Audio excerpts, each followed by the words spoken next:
Hello everyone. पिछली class में हमने railway NTPC previous year paper 2020-21 paper number 10 के 25 तक क्वेश्चन कर लिए थे। अभी नेक्स्ट पार्ट है, ठीक है, और ये क्या है, नेक्स्ट वीडियो है। इसमें हम पहुंच चुके हैं क्वेश्चन नंबर 26 पे। चलिए स्टार्ट करते हैं क्वेश्चन नंबर 26। तो मुझे बताना है, ठीक है, 4000 या कह सकते हैं 4767 और 11123 के निम्नतम पदों का अनुपात है। तो इनका अनुपात निकालना है मुझे, ठीक है। इनका क्या निकालना है? अनुपात कैंसिल आउट करना है। ये है 4767 बटे में 11123।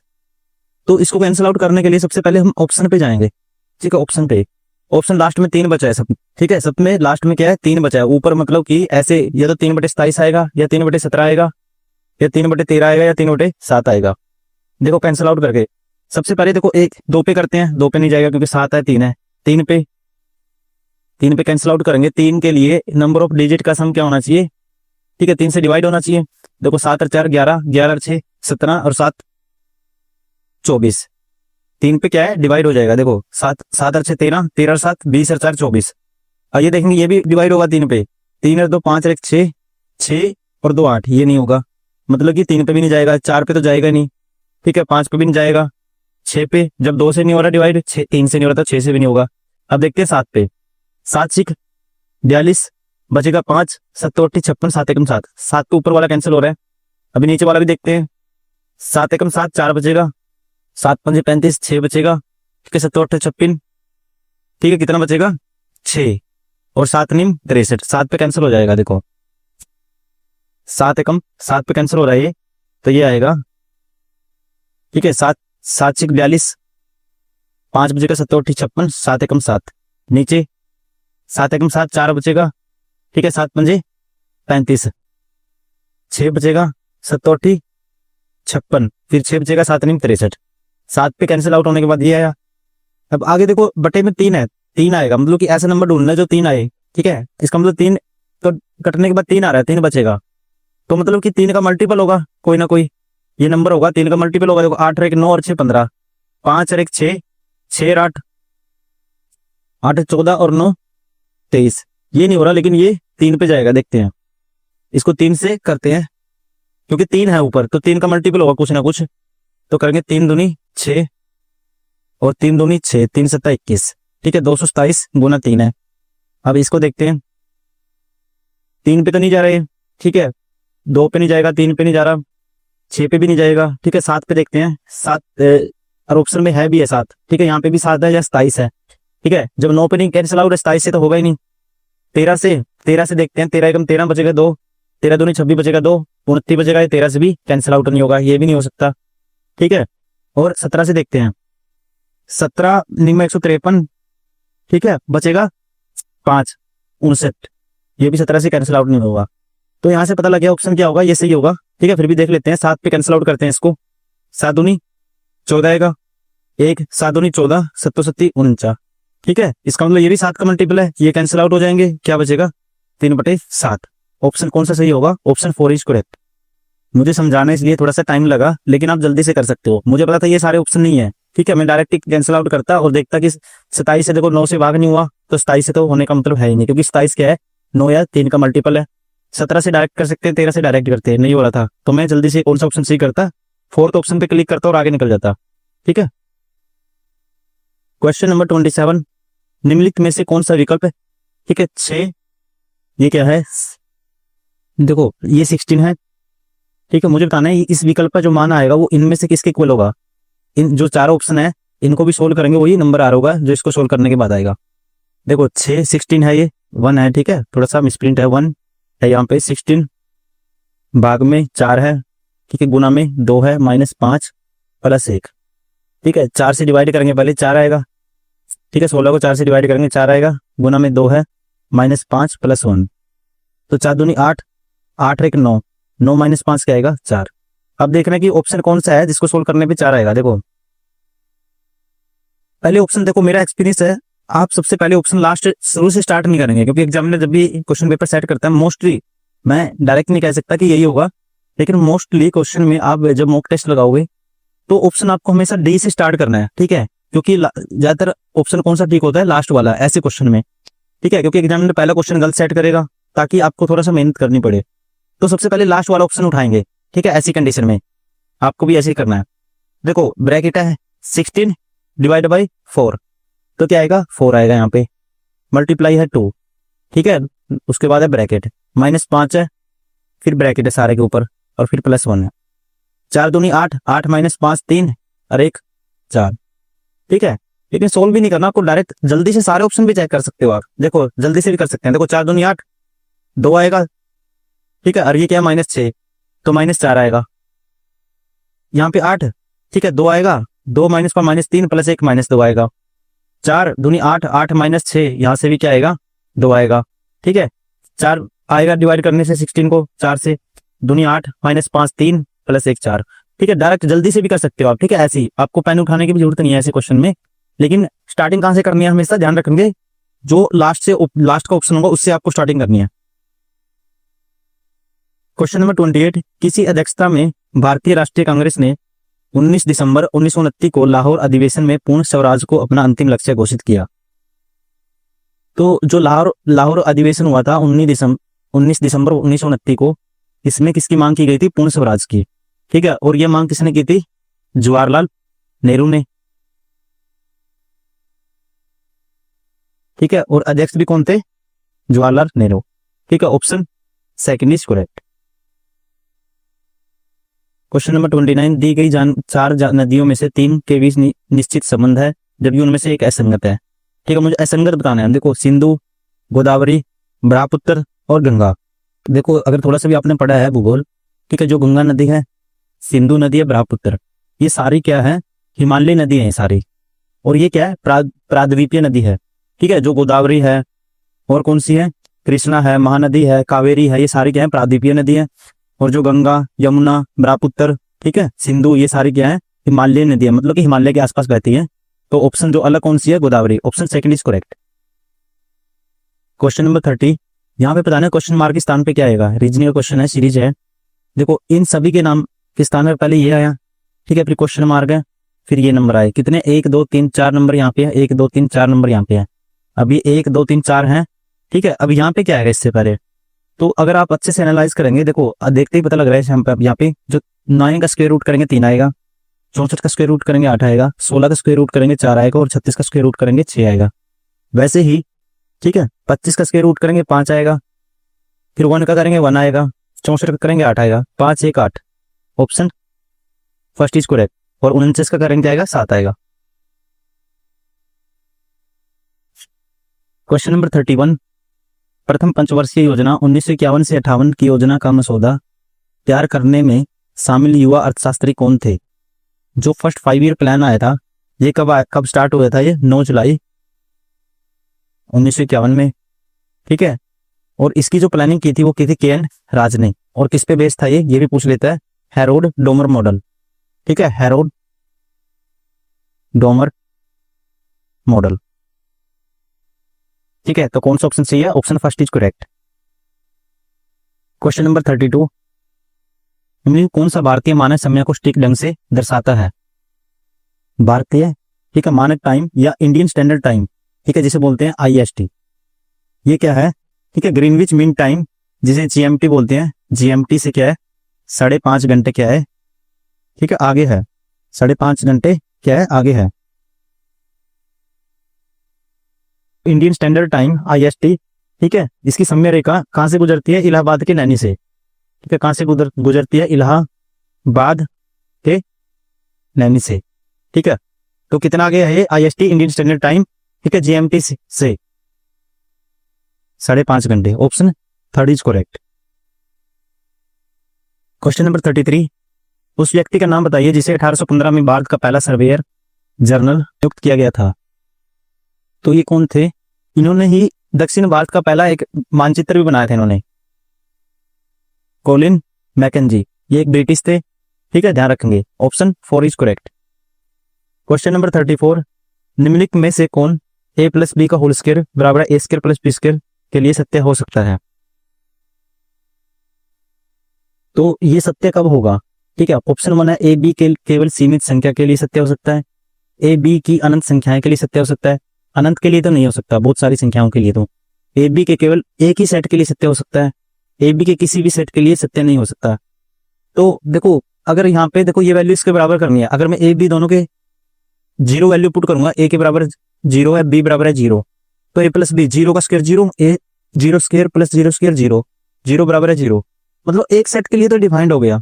इसके अलावा आप ए बी की वैल्यू कुछ भी पुट करेंगे, ठीक है, तो क्या है, डिफाइन नहीं करेगा ये। तो इसका मतलब एक ही सेट है क्या, 0, अगर ए की जगह 0 पुट करते हैं और बी की जगह 0 पुट करते हैं तब ये डिफाइन होगा, तब क्या होगा, ए प्लस बी का होल स्क्वायर ए स्क्वायर प्लस बी स्क्वायर के बराबर होगा, अदरवाइज नहीं। ठीक है, तो कह सकते हैं ए बी के केवल एक ही सेट के लिए सत्य हो सकता है। Option 3 is correct. Question number 35, Dehradun से उड़ान भरने वाला भारत का प्रथम जैव ईंधन चालित हवाई जहाज कब नई दिल्ली स्थित इंदिरा गांधी अंतर्राष्ट्रीय हवाई अड्डे पर उतरा? तो इसको मैं आंसर बता देता हूँ, इंपॉर्टेंट नहीं है क्योंकि 2019, 20, 21 में जो एग्जाम हुआ था, ठीक है, उस टाइम ये क्वेश्चन पूछा गया था। इसका मैं आंसर बता देता हूँ क्योंकि 2020-21 में ये करंट फिर आसपास का बन सकता था क्वेश्चन, लेकिन अभी नहीं पूछेगा। ठीक, ऑप्शन बता देता हूँ, ऑप्शन कौन सा सही होगा, ऑप्शन अगस्त 2018। ठीक है, लेकिन इंपॉर्टेंट नहीं है, कोई करंट फिर वही करेंगे जो रिलेट हो सकते हैं अभी। क्वेश्चन नंबर 36, थियोफ्रेटस को डैश निम्न में से किसका जनक कहा जाता है? तो जो थियोफ्रेटस हैं, इन्होंने किसको वर्गीकृत किया था, जो पौधे हैं उनके आकार, श्रेणियां, ये सारी चीजें वर्गीकृत की थी इन्होंने, तो इससे कहा जाता है वनस्पति विज्ञान का जनक। Option 2 is correct. Question number 37, Ganga ग्राम परियोजना इनमें से किसके द्वारा शुरू की गई? ये करी गई थी पेयजल एवं स्वच्छता मंत्रालय। Option 3 is correct. Question number 38, 4 अंकों की वह बड़ी से बड़ी संख्या ज्ञात कीजिए जो 15, 20 और 25 को पूर्ण रूप से पूर्णतः विभाज्य हो। देखो ऐसा क्वेश्चन कैसे करते हैं, ठीक है, मुझे वो संख्या निकालनी है, आपको सबसे पहले इनका एलसीएम निकालना है, 15, 20, 25, 45 का एलसीएम निकालना है आपको। ठीक है, 15, 20, 25 और 45 का। ठीक है, और ये भी पता होना चाहिए सबसे बड़ी संख्या क्या होती है 4 अंकों की, 4 9 लिखेंगे वही सबसे बड़ी होगी। ठीक है, सबसे छोटी पूछे कॉमन लिखेंगे उतनी 0 लगा देंगे। ठीक है, नंबर ऑफ डिजिट जो होंगी वो सबसे छोटी हो जाएगी। अब मुझे बताना है कि सबसे बड़ी संख्या बतानी है, ठीक है, जो पूर्णतः विभाज्य हो इन सभी नंबर से। देखो अब पहले सबसे पहले इनका एलसीएम निकालेंगे, 5 पे 5 3 15, 5 का 20, 5 5 25, 5 9 45। ठीक है, उसके बाद 3 पे 3 एकम 3, 4 रहेगा, 5 ऐसे ही रहेगा, 3 3 9। ठीक है, और क्या होगा, अब कुछ नहीं आएगा कॉमन इनमें से, तो क्या आएगा एलसीएम, 5 3 15 चौका 60, 60 3, ठीक है, 180 और 180 18 15 90 900, तो एलसीएम क्या है 900। मतलब 900 वो संख्या है, इन सभी का एलसीएम है, मतलब 900 को तो ये सारी संख्या क्या करते हैं, ये सारे 900 को डिवाइड करेंगे। अगर मैं 900 को इससे भाग कर देता हूं 9999, ठीक है, तो वो नंबर आ जाएगा बड़े से बड़ा। ठीक है, जो इसमें शेष बचेगा जो भाग नहीं करेगा, ठीक है, जिसकी वजह से जो मतलब जो एक्स्ट्रा है इसमें, ठीक है, तो अगर 9999 को 900 से भाग करेंगे तो कौन सा नंबर आएगा, वहां तक का नंबर आ जाएगा बड़े से बड़ा। ठीक है, जहां से सारी संख्या क्या करेंगी, भाग करेंगी, और जो रिमाइंडर होगा वो क्या करना पड़ेगा, इसमें से माइनस करना पड़ेगा। देखो तो सबसे पहले तो 1 पे जाएगा 99, रिमाइंडर 9 उतारेंगे, फिर 1 पे जाएगा 99, रिमाइंडर। तो कहने का मतलब एक्स्ट्रा कितना बचा, 99 बचा। अगर मैं इसमें से 99 माइनस कर देता हूँ, ठीक है, 99 माइनस कर देता हूँ तो 900 से एग्जैक्ट डिवाइड होगा, और 900 से एग्जैक्ट डिवाइड होने का मतलब ये सारे नंबर भी उसको डिवाइड करेंगे, और ये नंबर ही क्या होगा 4 डिजिट की वो बड़ी से बड़ी संख्या होगी जो इन सभी को क्या करेगी, ठीक है, इन सभी से डिवाइड हो जाएगी। तो 99 माइनस करेंगे तो क्या आएगा 9900। Option 3 is correct. Question number 39, इनमें से किसने अपने साम्राज्य को संगठित एवं मजबूत बनाने के लिए सिंधु घाटी से लेकर बंगाल में स्थित सोनार घाटी तक शाही रायल सड़क का निर्माण कराया था, जिसका नाम ब्रिटिश काल के दौरान बदलकर जीटी रोड कर दिया गया था? तो आपको पता ही होगा, तो इसका निर्माण किसने करवाया था, ठीक है, किसने करवाया था, शेरशाह सूरी ने। और ये कहां से कहां जाती थी, कलकत्ता से लेके पाकिस्तान के पेशावर तक जाती थी। और जब अंग्रेजों ने क्या किया, इसी रोड का नाम क्या रख दिया था, GT road. Question number 40, Bharat ने पोखरण में अपना दूसरा परमाणु परीक्षण किस वर्ष किया था? तो आप ध्यान रखेंगे फर्स्ट किया गया था 1974 में। ठीक है, इसी का नाम रखा गया था स्माइल बुधा, स्माइल बुधा। और उसके बाद सेकंड किया था, ठीक है, 1998 में राजस्थान के पोखरण में, और जिसका नाम क्या था, ऑपरेशन शक्ति, ऑपरेशन शक्ति। ठीक है, option first is correct. Question number 41, पदार्थ की प्रकृति से संबंधित मूलभूत सिद्धांत किसने प्रतिपादित किया था? तो थ्योरी ऑफ मैटर सबसे पहले दी गई थी, ठीक है, 18वीं सदी में, किसके द्वारा? जॉन मिल्टन के द्वारा। इसमें क्या दिया? स्टेट ऑफ मैटर बताया, स्टेट ऑफ मैटर के बारे में इसमें क्या डिस्कस किया गया था, तो option first is correct. Question number 42, O F G बराबर एम है और आई सी एम बराबर पी है, तो के डी ई इसके लिए कोड क्या है, ये बताना मुझे। तो इसने क्या किया, इसने क्या किया है, जैसे एफ का नंबर 6 होता है, जी का 7 होता है, 6 7 13, एम भी 13 होता है। ठीक है, इसने फर्स्ट को तो छेड़ा ही नहीं, इसने लास्ट 2 डिजिट से कोड बनाया है। देखो 13 और 3 16 होता है, वैसे डी और ई कह सकते हैं 4 और 5 क्या होता है, 9 होता है, 9 पे क्या आएगा, आई। Option third is correct. Question number 43, Aman के परदादा की आयु 105 वर्ष है, अमन के पिता राम सिंह की आयु उसके दादा की आयु की 1/3 है। देखो जो अमन का परदादा है, ठीक है, ग्रेट ग्रैंडफादर अमन का, इसकी आयु क्या है, 105 है, और जो अमन के पिता हैं, अमन के फादर की आयु है कितनी, इसका 1/3, इसका 1/3 करेंगे, 35 105 35। ठीक है, 5 वर्ष पहले जब अमन का जन्म हुआ तब राम सिंह की मां की आयु राम सिंह की आयु की दोगुनी थी। ठीक है, 5 वर्ष पहले, देखो जो 5 वर्ष पहले जब अमन का जन्म हुआ, 5 वर्ष पहले जाएंगे, अमन का जन्म हुआ होगा, तो 5 वर्ष पहले क्या आ जाएगा, तो इसकी आयु, जो अमन का फादर है राम सिंह, इसकी आयु कितनी है, 30 रही होगी, और इसकी जो माता है उसकी 60 रही होगी। ठीक है, इसका कोई रिलेशन नहीं है अभी क्वेश्चन से। अमन और राम सिंह की आयु का अंतर बताओ, तो अमन और राम सिंह की आयु, अमन आज 5 साल का हो गया, और इसका फादर राम सिंह क्या हो गया, 35 का, तो इनका अंतर क्या होगा, 30। इसका कोई लॉजिक नहीं है, वैसे ही घुमाने के लिए एग्जामिनर ने ये इसमें लाइन ऐड कर दी, तो यहां से डायरेक्ट क्या आता, ठीक है, 35 - 5 30। क्वेश्चन नंबर 44,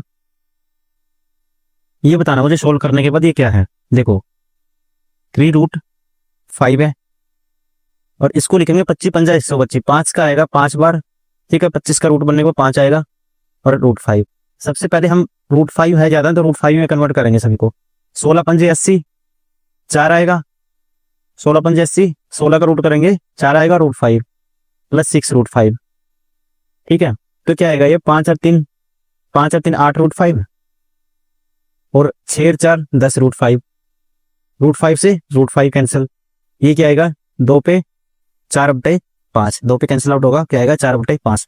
तो 4/5, ठीक है, एक फ्रैक्शन है, ठीक है, और इसी का क्या क्या बोलते हैं हम, कौन सी संख्या है, ये कह सकते हैं रैशनल नंबर, रैशनल नंबर।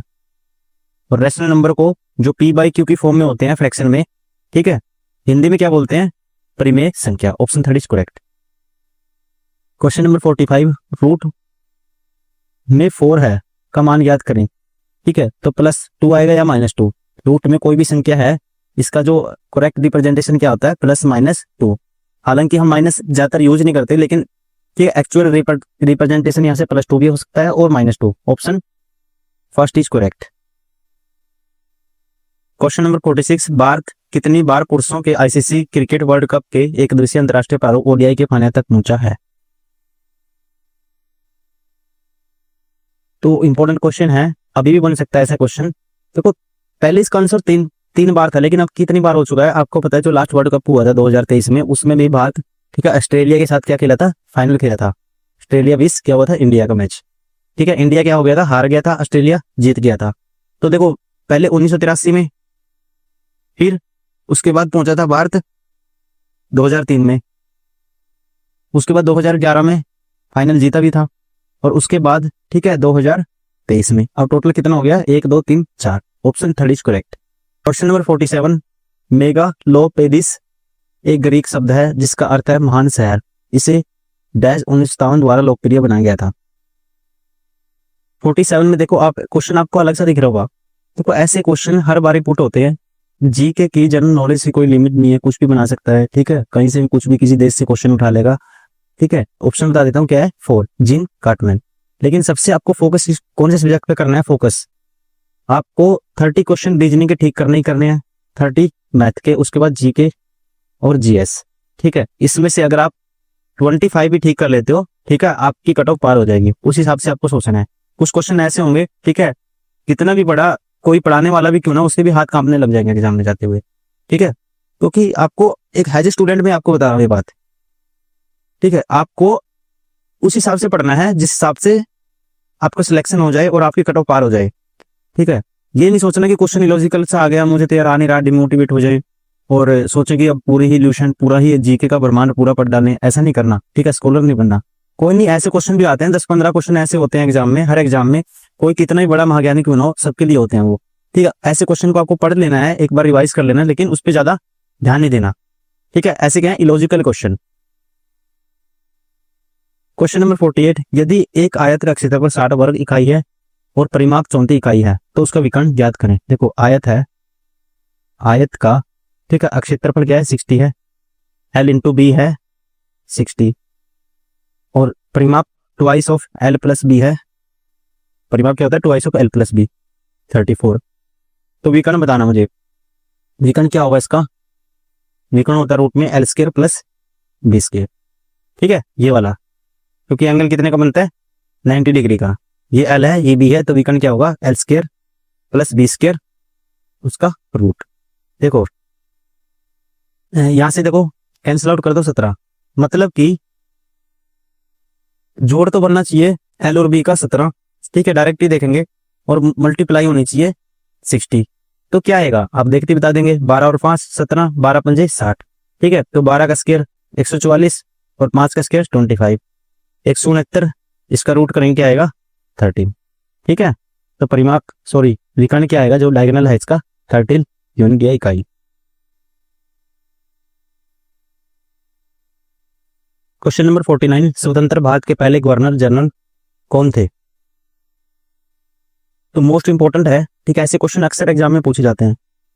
तो सबसे पहले आप ध्यान रखेंगे, जो स्वतंत्र भारत के जो पहले गवर्नर जनरल थे वो कौन थे, लॉर्ड माउंटबेटन, लॉर्ड माउंटबेटन। इसके अलावा ये पूछ सकता है भारत के अंतिम गवर्नर जनरल वो कौन थे, सीर राजगोपालचारी। ठीक है, स्वतंत्र भारत के कौन थे, ये तो पता लग गया, लॉर्ड माउंटबेटन। ठीक है, और उसके बाद अंतिम गवर्नर जनरल कौन थे, ये पूछ लेते हैं। ठीक है, अंतिम कौन थे, सी राजगोपालचारी।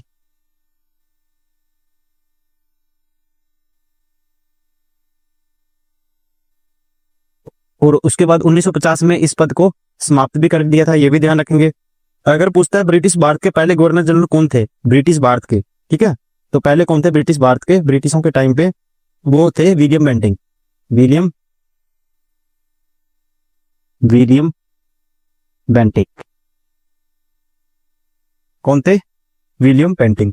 अगर पूछे भारत का पहला वाइसरॉय कौन था, भारत का पहला वो कौन था, पहला भारत का वाइसरॉय था लॉर्ड कैनिंग।